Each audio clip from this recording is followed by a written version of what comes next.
नमस्कार। जय हिंद दोस्तों। आपका अपने YouTube चैनल मिशन बीपीएससी पे बहुत बहुत स्वागत है। जैसा कि आप लोगों को पता होगा 71 बीपीएससी अब बहुत नज़दीक आ चुका है। अब हमें ज़्यादा से ज़्यादा मॉक टेस्ट और प्रीवियस ईयर पे कमांड करना होगा।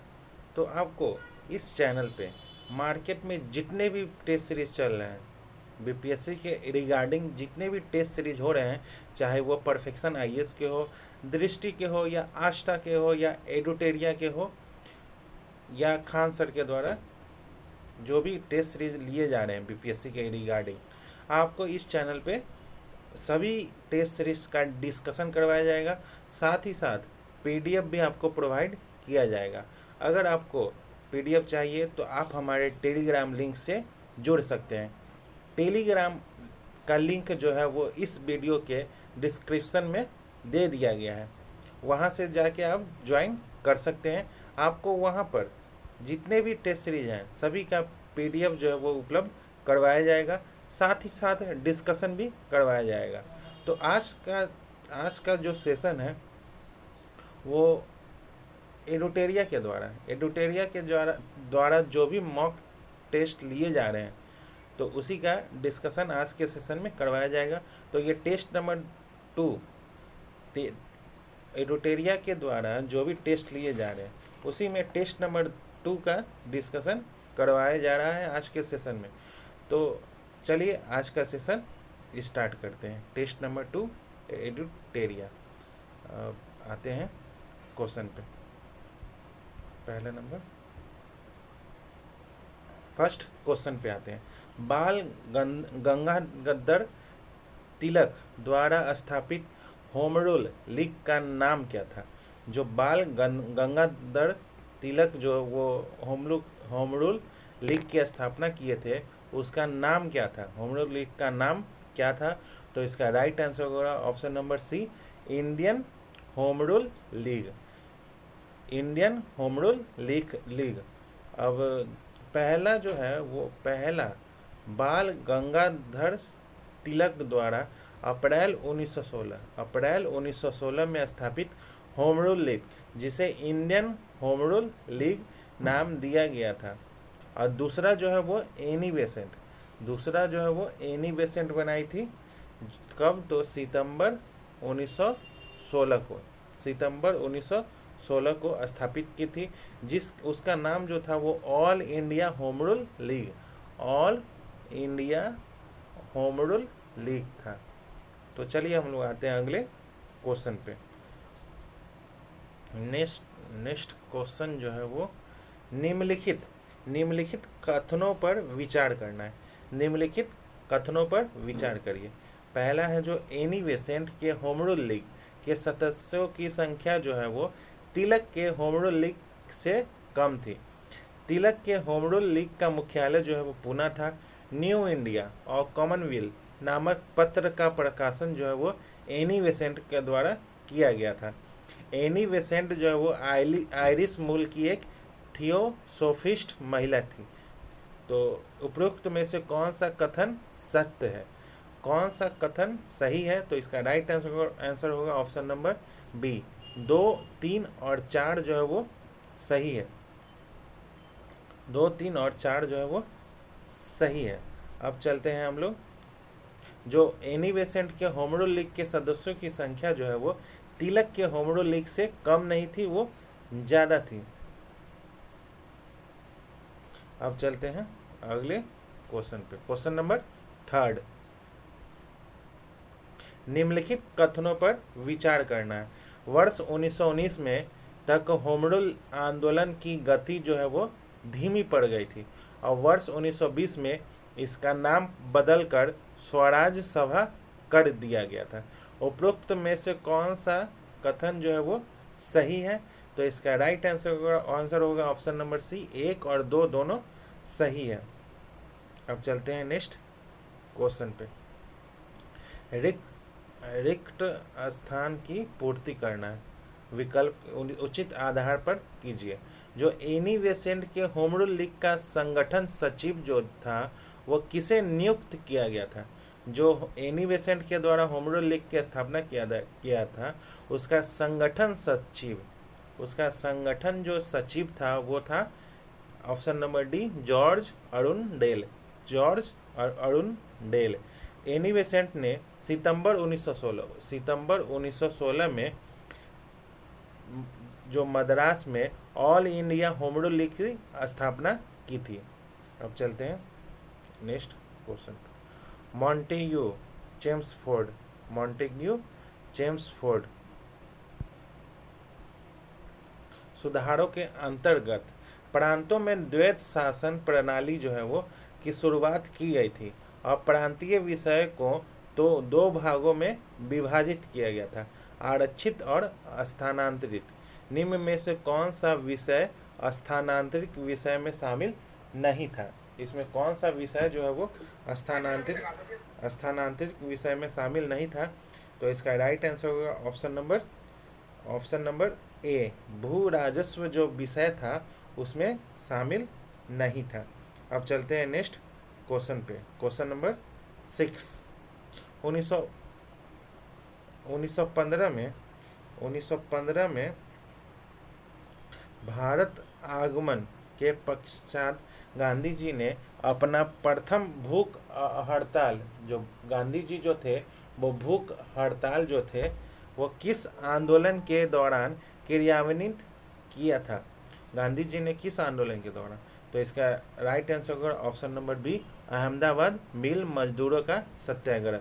1918 में जो अहमदाबाद में मिल मजदूरों का आंदोलन हुआ था उसी में गांधी जी ने भूख हड़ताल की शुरुआत की थी।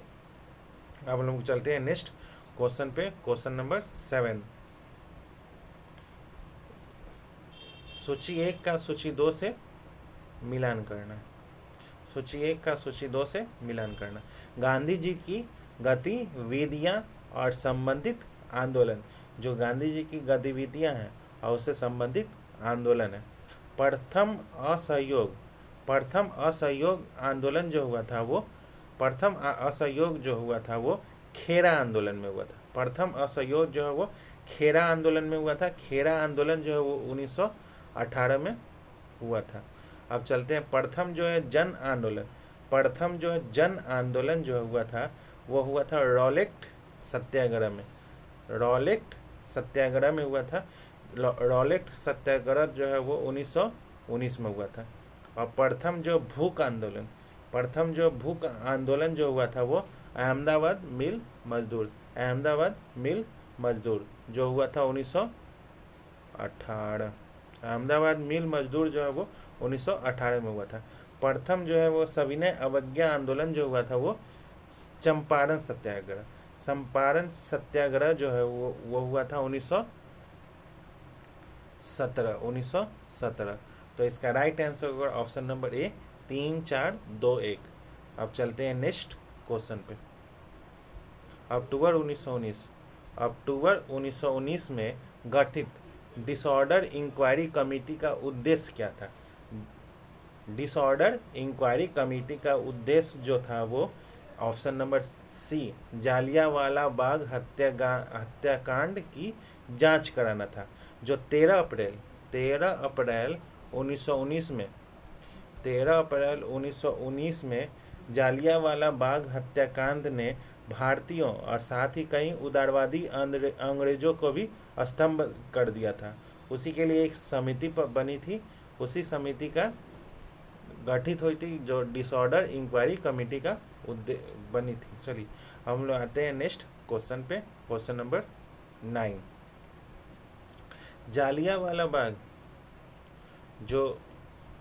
जालियांवाला बाग हत्याकांड की जांच के लिए गठित हंटर आयोग में 3 भारतीय सदस्यों को शामिल किया गया था। उन 3 भारतीय सदस्यों में से कौन उस कमेटी में शामिल नहीं था? जो जालियांवाला बाग हत्याकांड हुआ था उसके लिए एक समिति गठित किया गया था जिसका नाम था हंटर आयोग। उसमें 3 भारतीयों को शामिल किया गया था। जो 3 भारतीय थे वो तो इसमें से कौन से जो है वो नहीं शामिल थे? तो option number A, justice Mahadev Govind Ranade को शामिल नहीं किया गया था। तो उसमें कौन कौन थे?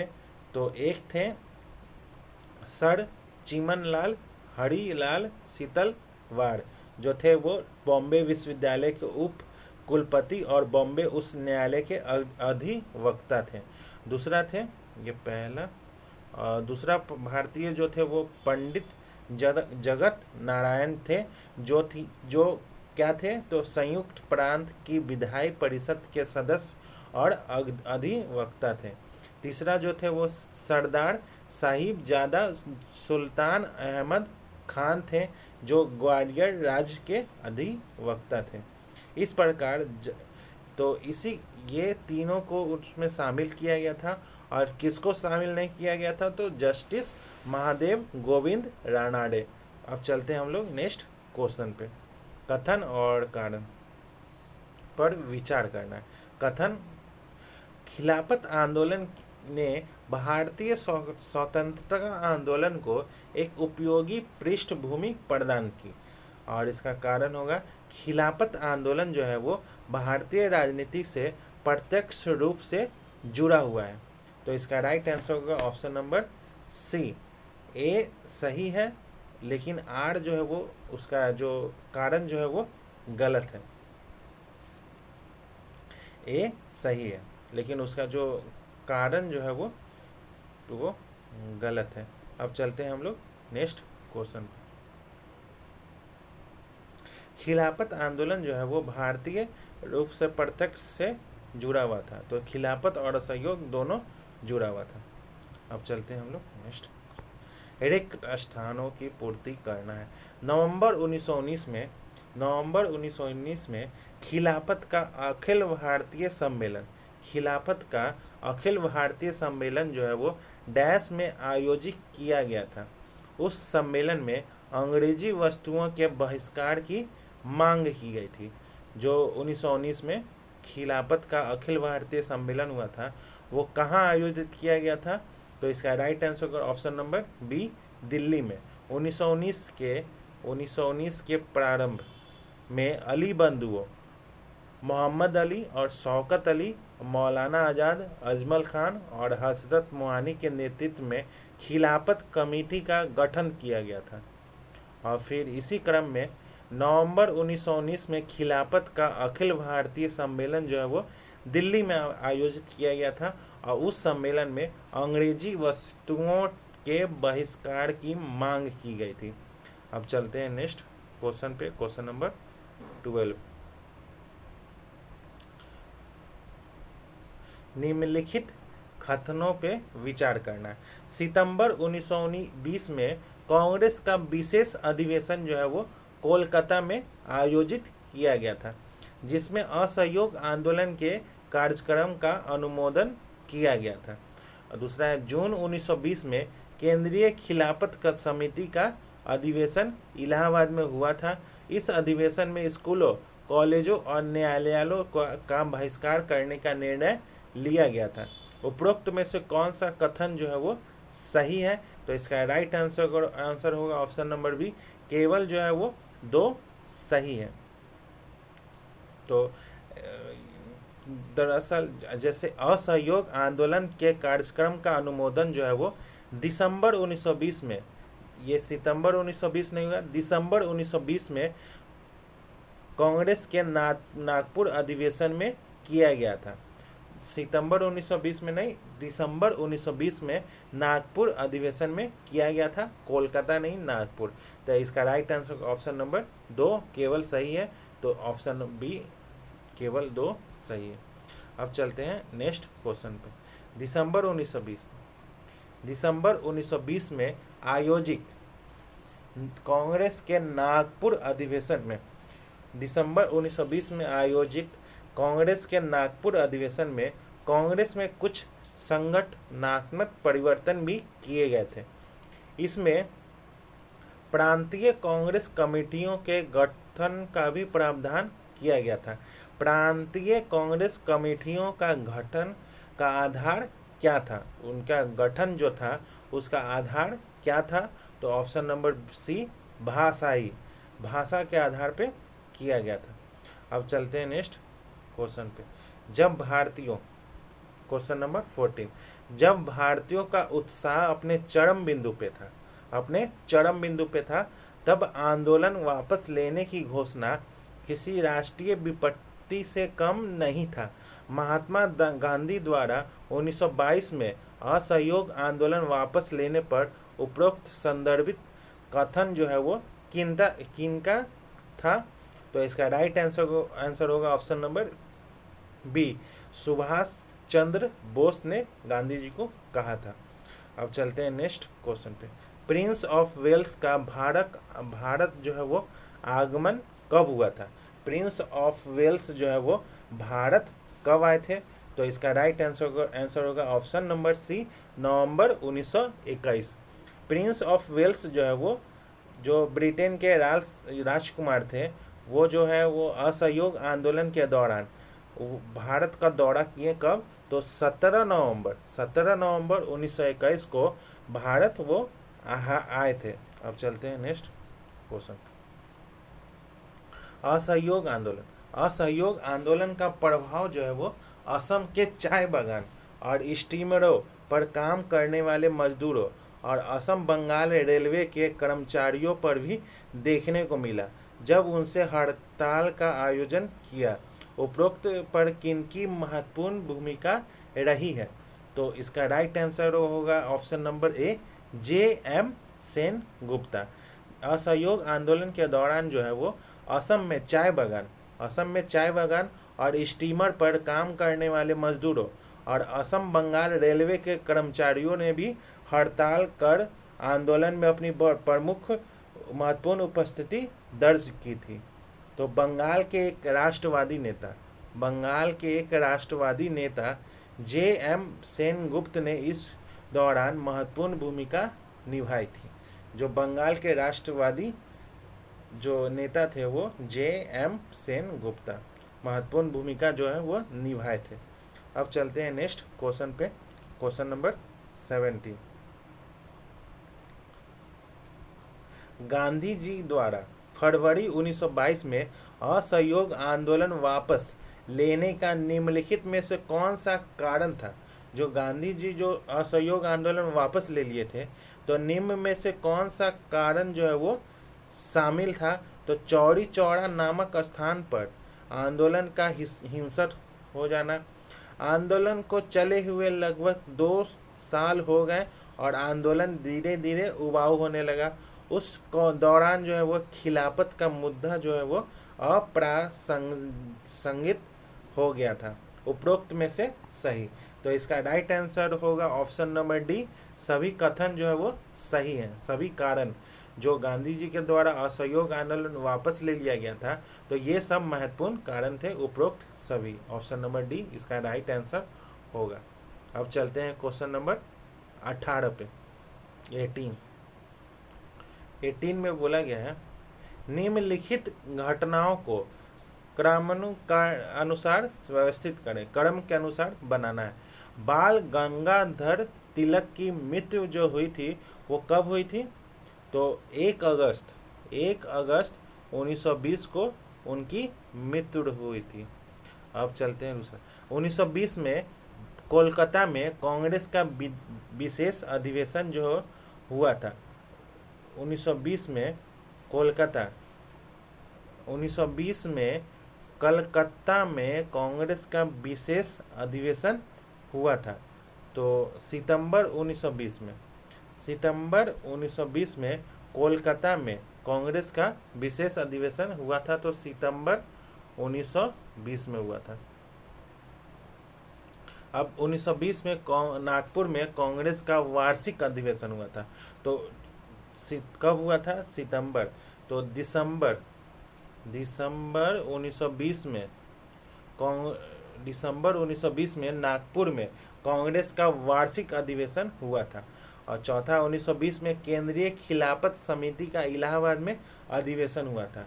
तो कब हुआ था? तो जून 1920 में केंद्रीय खिलाफत समिति का इलाहाबाद में अधिवेशन हुआ था। तो इसका राइट आंसर होगा ऑप्शन नंबर बी, 4-1-2-3। 4-1-2-3। 4 मतलब दिसंबर 1920 मतलब कर्म के अनुसार सजाना था। दिसंबर 1920 में केंद्रीय खिलाफत समिति का इलाहाबाद में अधिवेशन हुआ था।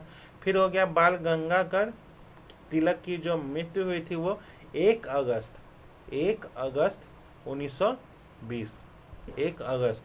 और फिर होगा 1920 में कलकत्ता में कांग्रेस का विशेष अधिवेशन हुआ था। तो कब हुआ था? तो सितंबर 1920 में कोलकाता में विशेष अधिवेशन हुआ था। और 1920 में नागपुर में कांग्रेस का वार्षिक अधिवेशन हुआ था। तो कब हुआ था कांग्रेस का वार्षिक अधिवेशन? जो वो दिसंबर 1920 में। अब चलते हैं नेक्स्ट क्वेश्चन पे। क्वेश्चन नंबर 18 का आंसर होगा ऑप्शन नंबर बी। अब चलते हैं नेक्स्ट क्वेश्चन पे। कांग्रेस जो है वो खिलाफत स्वराज पार्टी के प्रथम सचिव जो है वो किनको चुना था? कांग्रेस जो है वो खिलाफत स्वराज पार्टी के प्रथम सचिव जो है वो किनको चुना था?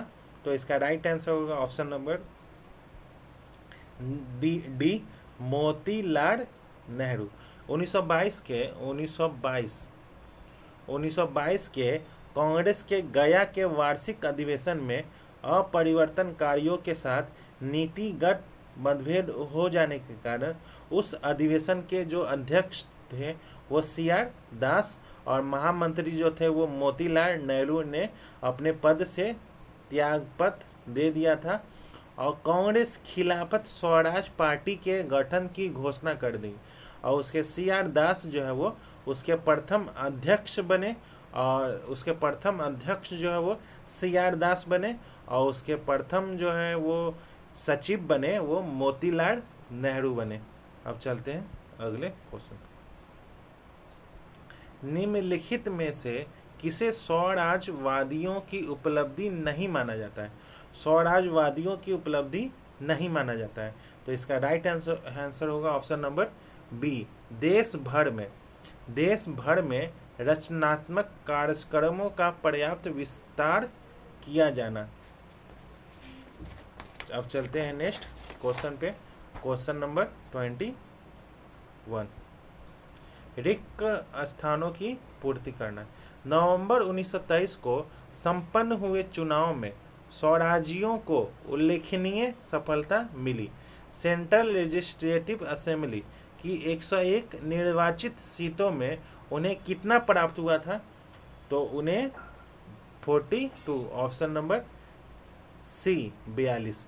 नवंबर 1923 को संपन्न हुए चुनाव हुआ था उसमें 101 निर्वाचित सीट जो था उसमें स्वराजियों को कितने सीट मिले थे? तो 42 मिले थे। अब चलते हैं नेक्स्ट क्वेश्चन। 1924 में कानपुर बोल्शेविक षड्यंत्र केस में भारत के अनेक साम्यवादी नेताओं को कारावास की सजा दी गई थी। निम्नलिखित में से कौन साम्यवादी नेता जो है उसमें शामिल नहीं थे? तो इसका राइट आंसर होगा option number A, MN Roy जो है वो उसमें शामिल नहीं थे।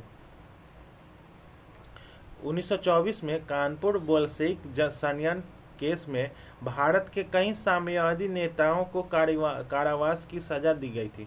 उसमें प्रमुख जो थे वो S.A. डांगे, मुजफ्फर अहमद, शौकत उस्मानी तथा नलिनी गुप्ता। उसमें MN रॉय जो है उसमें शामिल नहीं थे जिन पर अभियोग लगाया गया था और सजा दी गई थी। अब चलते हैं नेक्स्ट क्वेश्चन पे। सूची 1 का सूची 2 से मिलान करना है। क्वेश्चन नंबर 23, मेरठ जो है वो षड्यंत्र केस जो है वो कब हुआ था? तो 1929 को हुआ था। मेरठ षड्यंत्र केस जो है वो 1929 को हुआ था। और कानपुर बोल्शेविक षड्यंत्र केस जो है वो 1924 को हुआ था। कम्युनिस्ट पार्टी ऑफ इंडिया की स्थापना जो है वो 1925 को हुआ था। और अखिल भारतीय कामगार तथा कृषक दल का गठन जो है वो कब किया गया था? तो 1928 को किया गया था। तो इसका राइट आंसर होगा ऑप्शन नंबर बी, 4, 1, 2, 3। अब चलते हैं नेक्स्ट क्वेश्चन पे, question number 24। Akhil Bharatiya trade union Congress के प्रथम अध्यक्ष और प्रथम सचिव कौन थे? तो अखिल भारतीय ट्रेड यूनियन के कांग्रेस के प्रथम अध्यक्ष जो थे वो लाला लाजपत राय थे, और प्रथम जो सचिव जो थे वो दीवान चमन लाल थे। तो इसका राइट आंसर होगा ऑप्शन नंबर सी, लाला लाजपत राय और दीवान चमन लाल। अब चलते हैं नेक्स्ट क्वेश्चन पे। गुजरात के बारडोली क्षेत्र में किसान आंदोलन किस वर्ष हुआ था? जो बारडोली क्षेत्र जो है वो गुजरात में, उसमें किसान आंदोलन जो है वो किस वर्ष हुआ था? तो हुआ था 1928, ऑप्शन नंबर डी। जो गुजरात के बारडोली का तालुका में किसान आंदोलन हुआ था, जिसके नेतृत्व जो कर रहे थे वो सरदार वल्लभ भाई पटेल ने किया था। अब चलते हैं, जो बारडोली सत्याग्रह जो हुआ था, मतलब आंदोलन जो हुआ था, उसमें महिलाओं ने वल्लभ भाई पटेल को सरदार की उपाधि दी थी। जो वल्लभ भाई पटेल हैं उसको सरदार की उपाधि जो है वो महिलाओं ने दी थी। किस आंदोलन के दौरान? तो बारडोली आंदोलन के दौरान। अब चलते हैं नेक्स्ट क्वेश्चन पे। कथन 1 और कारण पर विचार करिए और नीचे दिए गए विकल्प की सहायता से सही उत्तर का चयन करना। प्रथम विश्व युद्ध के पश्चात मजदूर और श्रमिक संघवाद के नए उभरते हुए वर्ग की क्रांतिकारी ऊर्जा को राष्ट्रवादी क्रांति में लगाने हेतु प्रोत्साहित हुए। नए साम्यवादी समूहों का उदय जो है वो मार्क्सवाद और समाजवाद दरिद्रतम श्रमिक वर्ग के हितों के पक्षधर थे। तो इसका राइट आंसर होगा ऑप्शन नंबर ए और ऑप्शन नंबर बी। इसका राइट आंसर होगा ऑप्शन नंबर, क्वेश्चन नंबर 26 का राइट आंसर होगा ऑप्शन नंबर बी। ए और आर दोनों सही हैं और आर एक ही सही व्याख्या नहीं करता। अब चलते हैं नेक्स्ट क्वेश्चन पे, क्वेश्चन नंबर 27। कथन और कारण। कथन 1920 के प्रारंभ में सरकार ने जेल में बंद विभिन्न क्रांतिकारियों को आम माफी देकर रिहा कर दिया गया। लेकिन जो सरकार जो है वो मॉन्थेग्यू चेम्सफोर्ड सुधारों को लागू करने के लिए देश में सद्भावना का वातावरण बनाना चाहती थी। तो इसका राइट आंसर होगा ऑप्शन नंबर ए और आर दोनों सत्य हैं और आर एक ही सही व्याख्या करता है। अब चलते हैं नेक्स्ट क्वेश्चन पे। पाथेर दावी नामक क्रांतिकारी पुस्तक के रचयिता कौन है? पाथेर दावी। Question number 28। पाथेर दावी पुस्तक जो है उसके रचयिता कौन है? तो इसका आंसर होगा ऑप्शन नंबर सी, शरत चंद्र चट्टोपाध्याय। अब चलते हैं नेक्स्ट क्वेश्चन। निम्नलिखित घटनाओं पर विचार करना है। Question number 29। निम्नलिखित घटनाओं पर विचार करना है। सैंडर्स जो हत्याकांड हुआ था वो हुआ था, कब हुआ था? तो सैंडर्स हत्याकांड जो हुआ था वो दिसंबर 1928 को हुआ था, सैंडर्स हत्याकांड। काकोरी कांड जो हुआ था वो अगस्त 1925। और केंद्रीय विधानसभा में बम विस्फोट हुआ था। केंद्रीय विधानसभा में जो बम विस्फोट हुआ था वो अप्रैल 1929 को हुआ था। और हिंदुस्तान रिपब्लिकन एसोसिएशन की स्थापना जो की गई थी वो 1924 में की गई थी। उपरोक्त घटनाओं को कालक्रमानुसार व्यवस्थित कीजिए।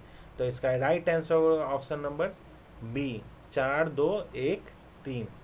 अब चलते हैं नेक्स्ट क्वेश्चन पे। क्वेश्चन नंबर 30, सूची 1 का सूची 2 से मिलान करना।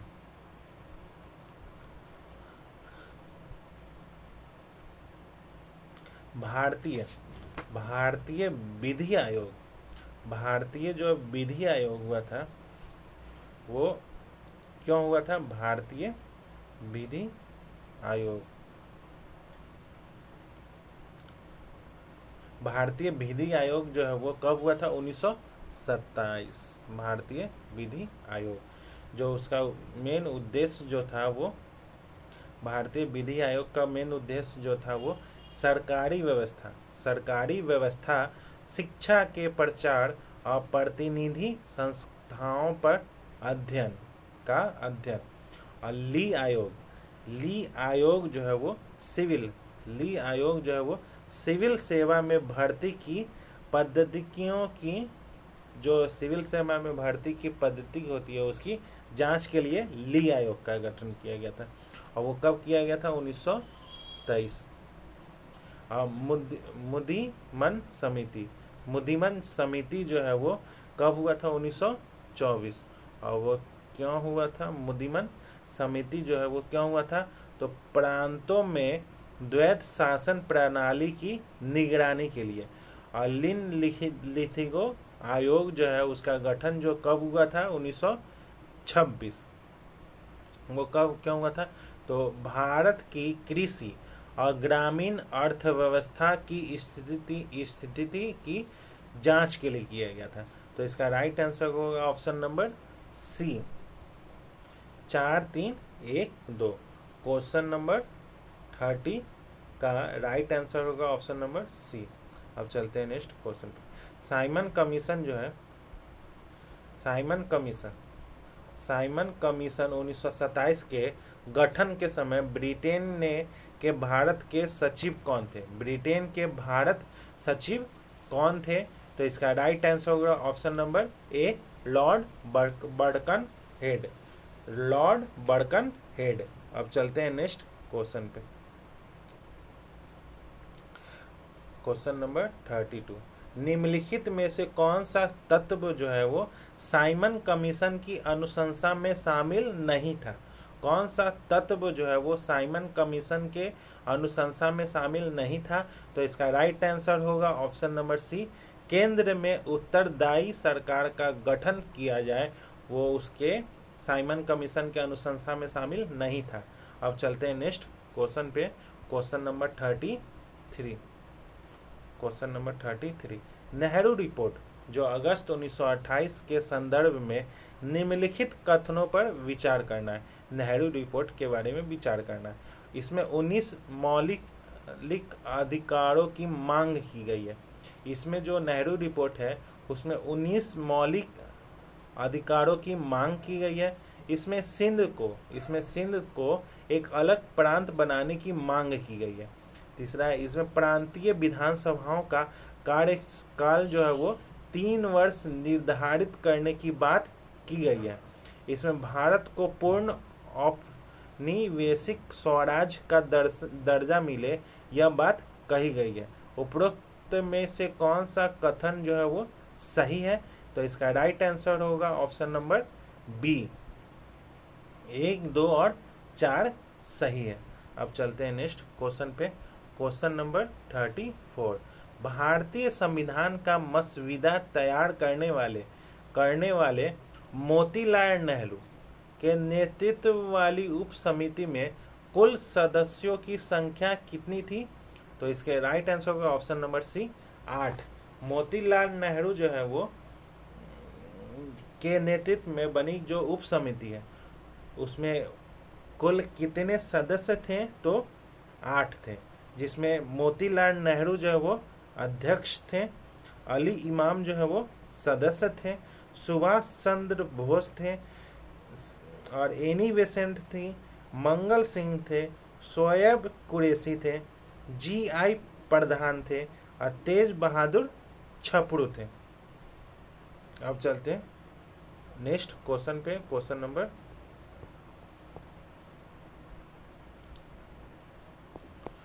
Question number 35। क्वेश्चन नंबर 35 दिसंबर,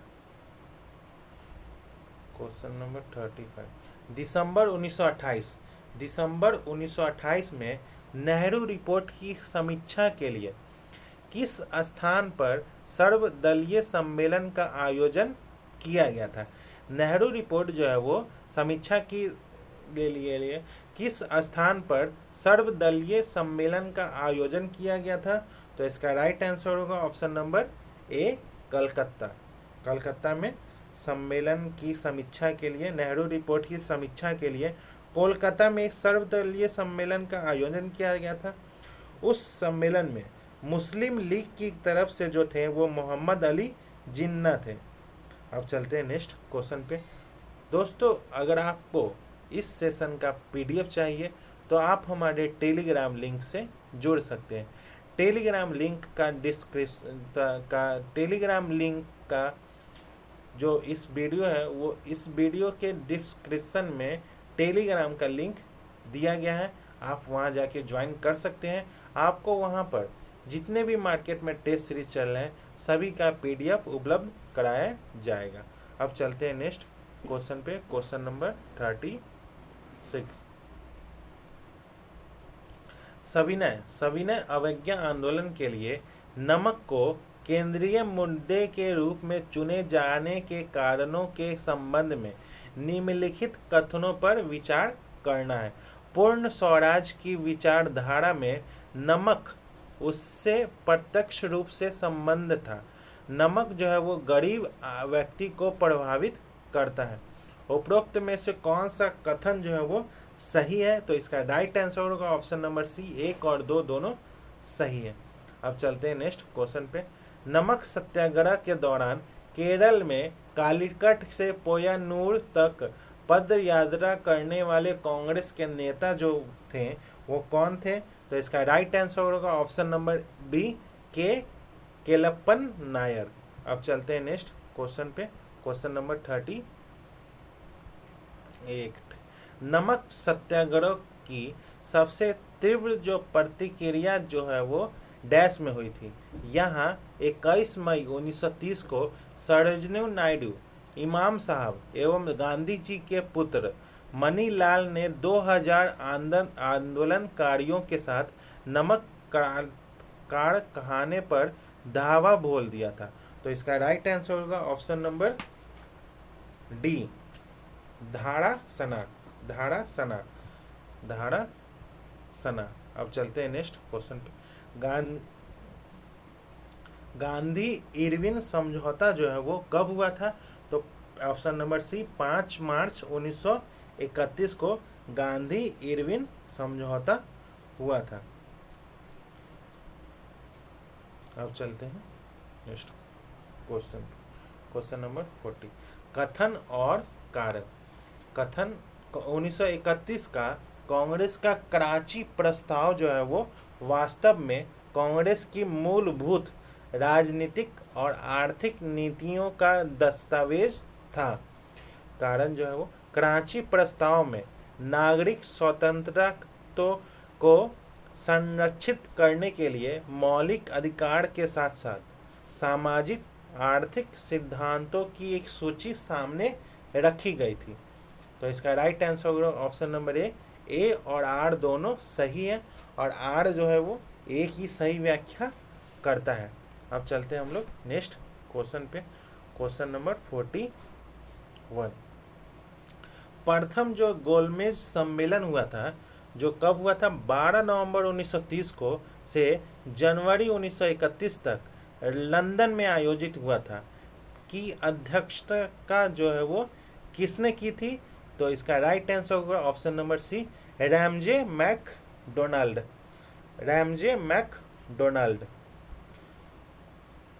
अब चलते हैं नेक्स्ट क्वेश्चन पे, क्वेश्चन नंबर 42। रिक्त स्थानों की पूर्ति करना। ब्रिटेन के प्रधानमंत्री रैमजे मैकडोनाल्ड ने भारतीय मताधिकार समिति जिसे लोथियन समिति कहा गया के अध्ययन के आधार पर देश को सांप्रदायिक अधिनिर्णय कम्युनल अवार्ड की घोषणा की। कब की गई थी? तो इसका राइट आंसर होगा ऑप्शन नंबर डी, 16 अगस्त 1932। अब चलते हैं नेक्स्ट क्वेश्चन पे। All India anti untouchability league, अखिल भारतीय अस्पृश्यता विरोधी लीग का गठन जो है वो कब और किनके द्वारा किया गया था? तो इसका राइट आंसर होगा ऑप्शन नंबर ए, 1932 में महात्मा गांधी के द्वारा किया गया था। और जनवरी 1933 में उन्होंने हरिजन नामक साप्ताहिक पत्र का प्रकाशन भी किया था। अब चलते हैं नेक्स्ट क्वेश्चन। द्वितीय गोलमेज सम्मेलन में भाग लेने के लिए महात्मा गांधी जो है वो किस जहाज से लंदन के लिए रवाना हुए थे? तो इसका राइट आंसर होगा ऑप्शन नंबर बी, राजपूताना।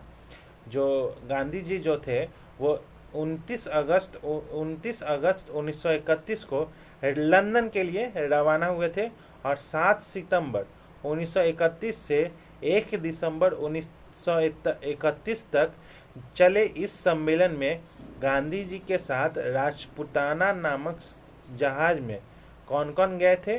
तो महादेव देसाई, मदन मोहन मालवीय, देवदास गांधी, घनश्याम दास बिरला एवं मीरा बैन थी। अब चलते हैं नेक्स्ट। धारासाना नामक स्थान पर नमक सत्याग्रह की घटना का एक अमेरिकी पत्रकार ने जीवंत प्रस्तुतिकरण किया था। उस पत्रकार का क्या नाम था? तो उसका नाम था option number C, Webb Miller ने। अब चलते हैं नेक्स्ट। लाल कुर्ती आंदोलन के प्रणेता कौन थे? लाल कुर्ती आंदोलन के प्रणेता जो थे वो बादशाह खान थे। अब चलते हैं नेक्स्ट क्वेश्चन पे। सविनय अवज्ञा आंदोलन के दौरान रानी गाइड गिल ने किस क्षेत्र में अपना प्रशंसनीय योगदान दिया था? तो इसका राइट आंसर है ऑप्शन नंबर ए, नागालैंड में दी थी। अब चलते हैं क्वेश्चन नंबर 48, कथन और कारण। कथन। जवाहरलाल नेहरू गांधी जी के संघर्ष की रणनीति से असहमत थे। कारण होगा, नेहरू जी का कहना था कि लाहौर अधिवेशन में पूर्ण स्वराज के कार्यक्रम को तय किए जाने के पश्चात भारतीय राष्ट्रीय आंदोलन उस अवस्था में पहुंच गया था जहां हमें औपनिवेशिक सत्ता से तब तक संघर्ष करते रहना होगा जब तक हम उसे पूर्ण रूपेण उखाड़ फेंकने में सफल नहीं हो पाए। तो इसका राइट आंसर होगा ऑप्शन नंबर ए और आर दोनों सही है और आर एक ही सही व्याख्या करता है। अब चलते हैं नेक्स्ट क्वेश्चन पे। क्वेश्चन नंबर 49, निम्नलिखित कथनों पर विचार करना है। भारत सरकार अधिनियम 1935 के अंतर्गत एक अखिल भारतीय संघ के गठन की बात की गई थी। यह अखिल भारतीय संघ जो है वो 1937 के चुनाव के पश्चात अस्तित्व में आ गए थे। उपरोक्त में से कौन सा कथन जो है वो सही है? तो इसका राइट आंसर होगा ऑप्शन नंबर ए, केवल एक कथन जो है वो उसका सही है। जो अखिल भारत सरकार अधिनियम 1935 के अंतर्गत एक अखिल भारतीय संघ के गठन की बात की गई है। इस प्रस्ताव में सभी ब्रिटिश भारतीय प्रांतों, मुख्य आयुक्त के प्रांतों और सभी भारतीय प्रांतों का सम्मिलित होना अनिवार्य था, किंतु देशी रियासतों का सम्मिलित होना वैकल्पिक था। जो अखिल भारतीय संघ जो था वो 1937 के चुनाव के पश्चात अस्तित्व में आया था। तो जो अखिल भारतीय 1946 तक केंद्र सरकार जो है भारत शासन अधिनियम 1919 के प्रावधानों के अनुसार ही चलती रही। जो 1937 के चुनाव नहीं, 1919। अब चलते हैं नेक्स्ट क्वेश्चन पे 50। 1937 के प्रांतीय चुनाव के पश्चात कांग्रेस ने अनेक प्रांतों में मंत्रिमंडल का गठन किया था। निम्नलिखित में से किस प्रांत में कांग्रेस ने मंत्रिमंडल का गठन नहीं किया था? तो इसका राइट आंसर है ऑप्शन नंबर सी, बंगाल में। अब चलते हैं नेक्स्ट। महात्मा गांधी ने किस वर्ष कांग्रेस की सदस्यता से औपचारिक रूप से त्याग पत्र दे दिया था? तो इसका राइट आंसर है ऑप्शन नंबर बी, 1934 में। 1934 में कांग्रेस ने अखिल भारतीय कांग्रेस कमेटी का अधिवेशन जो है वो पटना में हुआ था, जहां चुनाव में भाग लेने के लिए एक संसदीय बोर्ड का गठन किया गया था। गांधी जी इसके पक्ष में नहीं थे। उन्होंने महसूस किया कि कांग्रेस में उभर रही सबसे सशक्त धारा से वो कट गए थे, इसलिए उन्होंने इस्तीफा दे दिया, सदस्यता से औपचारिक रूप से त्याग पत्र दे दिया। व्यक्तिगत सत्याग्रह के संदर्भ में दूसरा सत्याग्रही कौन था? जो सत्याग्रही था वो कौन था? तो इसका राइट आंसर है ऑप्शन नंबर डी, पंडित JL नेहरू। ये जो व्यक्तिगत सत्याग्रह जो हुआ था वो कब हुआ था? 17 अक्टूबर 1940 को प्रारंभ हुआ था, जिसमें विनोबा भावे जो है वो प्रथम सत्याग्रही थे और दूसरे जो थे वो नेहरू थे, जवाहरलाल नेहरू थे। अब चलते हैं नेक्स्ट क्वेश्चन। व्यक्तिगत सत्याग्रह शुरू करने के उद्देश्य के बारे में निम्नलिखित में से कौन सा कथन जो है वो गलत है? तो राष्ट्रवादियों का धैर्य जो है वो उनकी कमजोरी नहीं था, यह दर्शाना, लोगों की भावनाओं को व्यक्त करना कि उन्हें युद्ध में कोई दिलचस्पी नहीं है और वो नाजीवाद और भारत पर शासन करने वाले दोहरी निरंकुशता के बीच कोई अंतर नहीं करते हैं। सरकार को कांग्रेस की मांग को शांतिपूर्वक स्वीकार करने का एक और अवसर देना था। भारतीयों के लिए न्याय और समानता था। तो इसका राइट आंसर है कि इसमें कौन से गलत हैं? तो इसका right answer option number B, केवल 4 जो है वो गलत है। भारतीयों के लिए न्याय और समानता जो है उसका मुख्य उद्देश्य नहीं था। अब चलते हैं दिल्ली चलो आंदोलन। दिल्ली चलो आंदोलन किससे संबंधित है? दिल्ली चलो आंदोलन जो है वो किससे संबंधित है? तो साइमन कमीशन विरोध, या भारत छोड़ो आंदोलन, या सविनय अवज्ञा आंदोलन, या व्यक्तिगत सत्याग्रह। तो इसका राइट आंसर है ऑप्शन नंबर सी, व्यक्तिगत सत्याग्रह। 1940 का पाकिस्तान प्रस्ताव जो है वो कब पारित किया गया था? 1940 का पाकिस्तान जो प्रस्ताव है वो कब पारित किया गया था? तो इसका राइट आंसर है ऑप्शन नंबर बी, मुस्लिम लीग का लाहौर अधिवेशन। मुस्लिम लीग के लाहौर अधिवेशन में पाकिस्तान प्रस्ताव पारित किया गया था। अब चलते हैं नेक्स्ट क्वेश्चन। वर्धा में भारत छोड़ो प्रस्ताव जो है वो पारित करने के लिए कांग्रेस कार्य समिति की बैठक जो है वो कब हुई थी?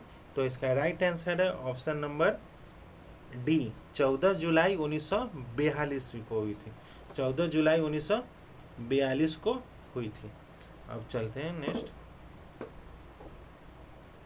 Question number 57। भारत छोड़ो का नारा जो है वो किसके द्वारा दिया गया था? भारत छोड़ो का नारा जो है वो किसके द्वारा दिया गया था? तो ऑप्शन नंबर सी, यूसुफ मेहर अली के द्वारा किया गया था। यूसुफ मेहर अली जो है वो एक समाजवादी नेता थे और ट्रेड यूनियनवादी थे, जिन्होंने मुंबई के मेयर के रूप में भी कार्य किया था। अब चलते हैं नेक्स्ट। 9 अगस्त 1942 को कांग्रेस के प्रमुख नेताओं की गिरफ्तारी के बाद कांग्रेस कमेटी के अधिवेशन की अध्यक्षता जो है वो किसने की और झंडा फहराया? किसने की और उस समय कौन झंडा फहराया था? तो इसका राइट आंसर होगा option number D, Aruna Asaf Ali. अब चलते हैं नेक्स्ट। भारत छोड़ो आंदोलन के संदर्भ में डैश यद्यपि अहिंसा की आवश्यकता पर हमेशा जोर दिया गया है। गांधी जी का करो या मरो का मंत्र जो है वो गांधी जी की उदारवादी मनोदिशा का प्रतिनिधित्व करता है। यह कथन जो है वो किनके द्वारा दिया गया था?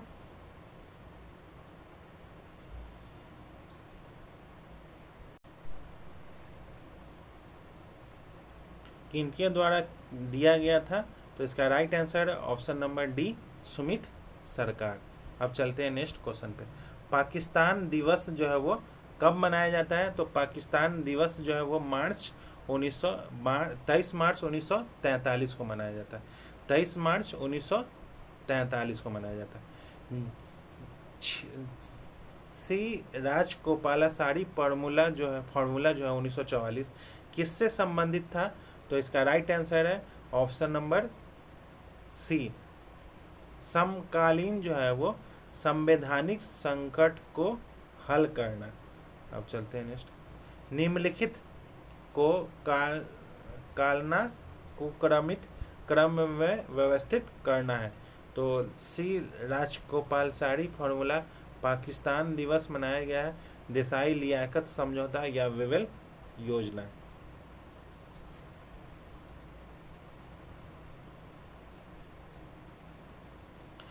तो इसका राइट आंसर होगा ऑप्शन नंबर बी, 3-1-2-4। 3-1-2-4। अब चलते हैं नेक्स्ट क्वेश्चन पे। सुभाष चंद्र बोस कोलकाता के मेयर जो है वो कब बने थे? तो ये 1923 में बने थे। अब चलते हैं नेक्स्ट 64 नंबर क्वेश्चन नंबर 64। मार्च 1940 में रामगढ़ में आयोजित समझौता विरोधी सम्मेलन के प्रतिभागियों की पहचान करना है। तो इसका राइट आंसर होगा ऑप्शन नंबर डी, 3 और 4, फॉरवर्ड ब्लॉक और किसान सभा। सुभाष क्वेश्चन नंबर अब चलते हैं 65। सुभाष चंद्र बोस को पेशावर पहुंचने में किसने मदद की थी? जो सुभाष चंद्र बोस जो थे उनको पेशावर पहुंचने में किसने मदद की थी? तो इसका राइट आंसर है option number D, Bhagat Ram ने की थी। अब चलते हैं नेक्स्ट क्वेश्चन। हिटलर की मदद से सुभाष चंद्र बोस द्वारा गठित स्वतंत्रता सेना मुक्ति सेना का कार्यालय जो है वो कहाँ था? तो इसका राइट आंसर है ड्रेसडेन में था। जर्मनी पहुंचकर सुभाष चंद्र बोस ने हिटलर से मुलाकात की और स्वतंत्रता सेना मुक्ति सेना का कार्यालय शुरू किया, जिसके सदस्य जो है वो भारतीय सैनिक थे जो द्वितीय विश्व युद्ध में मित्र शक्तियों के पक्ष में लड़ते हुए युद्धबंदी के रूप में पकड़े गए। इंडियन क्लब ऑफ टोक्यो की स्थापना जो है वो किसने किया था? तो इसका राइट आंसर है ऑप्शन नंबर सी, रास बिहारी बोस ने 1915 में जापान चले गए थे और वहाँ पर इंडियन क्लब ऑफ टोक्यो की स्थापना की थी। Question number 68। भारत की पहली अंतरिम सरकार जो है वो सुभाष चंद्र बोस ने किस देश में बनाई थी? तो इसका राइट आंसर है ऑप्शन नंबर सी, सिंगापुर में बनाई थी। 21 अक्टूबर 1943 को सुभाष चंद्र बोस ने जापानी कब्जे वाले सिंगापुर के कैथे थिएटर में आज़ाद हिंद की प्रांतीय सरकार का गठन किया गया था, जिसे अर्जी हुकूमत ए आज़ाद हिंद के नाम से जाना जाता है। अब चलते हैं। सुभाष चंद्र बोस ने अंडमान निकोबार द्वीप समूह को क्रमशः क्या नाम दिया था? तो इसका राइट आंसर है ऑप्शन नंबर सी, शहीद द्वीप और स्वराज द्वीप। कैबिनेट मिशन, कैबिनेट मिशन जो है क्वेश्चन नंबर 17, कैबिनेट मिशन के गठन के समय भारत सचिव कौन थे? तो जो कैबिनेट मिशन जो थे उसमें उस समय भारत जब गठन हुआ था कैबिनेट मिशन का, तो उस समय भारत के सचिव जो थे वो थे option number C, Pethick Lawrence. फरवरी 1946 में ब्रिटेन के क्लीमेंट एटली सरकार ने 3 ब्रिटिश कैबिनेट मंत्रियों का एक उच्च स्तरीय मिशन भारत भेजने का निर्णय लिया, जिसके सदस्य जो थे वो पैथिक लॉरेंस जो थे वो मिशन के अध्यक्ष थे, भारत के लिए राज्य सचिव थे। और स्टेफोर्ड क्रिप्स जो थे वो व्यापार बोर्ड के अध्यक्ष थे, और एवी अलेक्जेंडर जो थे एडमिरल के प्रथम लॉर्ड थे। कैबिनेट मिशन का उद्देश्य जो है वो भारत में बातचीत के माध्यम से और शांतिपूर्ण तरीके से सत्ता जो है वो हस्तांतरण के तरीके और साधन तलाशना था। अब चलते हैं नेक्स्ट क्वेश्चन पे, क्वेश्चन नंबर 71। भारत में हमारा समय सीमित है और घटनाओं को नियंत्रित करने की हमारी शक्ति जो है वो लगभग समाप्त हो चुकी है। हमारे पास व्यापार करने के लिए केवल प्रतिष्ठा और पिछली गति है, यह लंबे समय तक नहीं टिकेगी। यह कथन जो है वो किसका था? तो इसका राइट आंसर होगा option number D, Lord Wavell था। कैबिनेट मिशन, अब चलते हैं क्वेश्चन नंबर 72 पे। कैबिनेट मिशन योजना के प्रस्तावित प्रावधानों से संबंधित सही विकल्प की पहचान करें। तो इसका राइट आंसर होगा ऑप्शन नंबर सी, केवल बी और डी, केवल बी और डी। त्रिस्तरीय संघ की स्थापना और संविधान सभा को संविधान निर्माण के अधिकार देना। अब मार्च, क्वेश्चन नंबर 73। 15 मार्च 1946 को ब्रिटिश प्रधानमंत्री क्लीमेंट एटली ने कहा, डैश यद्यपि अल्पसंख्यकों के अधिकारों का ध्यान रखते हुए डैश अल्पसंख्यक को बहुमत के आगे बढ़ने पर अपना वीटो लगाने की अनुमति नहीं दी जा सकती है। यहाँ अल्पसंख्यक का अर्थ क्या है? तो इसका राइट आंसर है ऑप्शन नंबर बी, मुस्लिम लीग। अब चलते हैं नेक्स्ट क्वेश्चन पे, question number 74। Swaraj party, British संसद का मुख्य उपहार नहीं होगा, बल्कि भारत की पूर्ण आत्म अभिव्यक्ति की घोषणा होगी। उपरोक्त पंक्तियों किस स्वतंत्रता सेनानी द्वारा कही गई थी? तो इसका राइट आंसर होगा option number B, Mahatma Gandhi के द्वारा कहा गया था। अब चलते हैं क्वेश्चन नंबर 75। निम्नलिखित कथन युग्मों पर विचार करें। मीरात उल अखबार जो है वो किसके द्वारा छापा गया था? तो शिशिर कुमार घोष के द्वारा। अब इंडियन मिरर जो है वो देवेंद्र नाथ टैगोर। नीचे दिए कोट का प्रयोग करके सही उत्तर का चयन करना है। तो इसका राइट आंसर का ऑप्शन नंबर केवल बी, 2 सही है।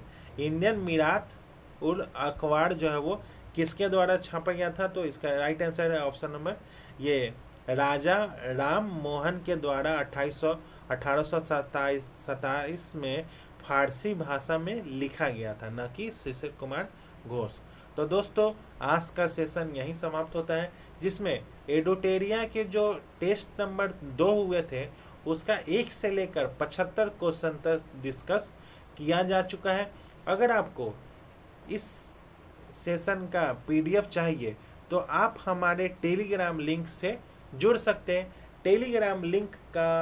टेलीग्राम का लिंक जो है वो इस वीडियो के डिस्क्रिप्शन में दे दिया गया है, आप वहां जाके ज्वाइन कर सकते हैं। और ऐसे ही और भी टेस्ट सीरीज का डिस्कशन जो है वो इस चैनल पे करवाया जाएगा, तो आप इस चैनल से जुड़ सकते हैं अगर आप नए हैं तो। तब तक के लिए मिलते हैं अगले सेशन में, तब तक के लिए गुड बाय।